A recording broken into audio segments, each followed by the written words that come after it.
Hola, soy Ryan y hoy os voy a leer un fragmento de un cuento llamado El río de ليسي باولا. ولكن كان يجب توخي كل الحذر من بعض الحيوانات النهر.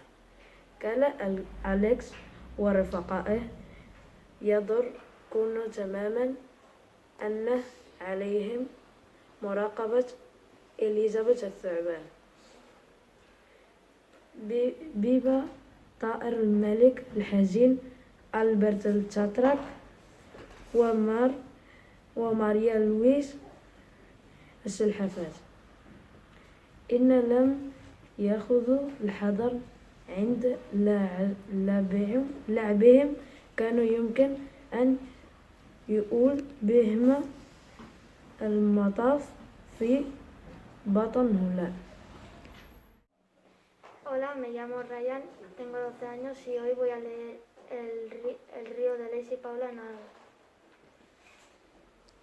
اقتربت باولا اليحسوبة، تكدت أنها عثرت فعلا على بسنت وسمكة التعبية الصغيرة صديقات اليكسو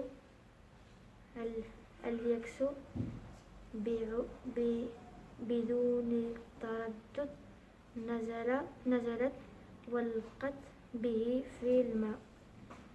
فرح اليكس القدرة على التنافس والسباحة. فرح الجميع لالتقائهم من جديد. Hola, jo soc Yahya, tinc 12 anys, vaig a primer de l'ESO i avui vaig a llegir un fragment del conte del riu d'Aleix i Paula, però d'altre veïnat del riu convenia guardar-se. Aleix i els seus companys sabien molt bé que calia vigilar Isabel la serp, Pep l'esplugabous, Albert el xatrac i Maria Lluïsa la tortuga.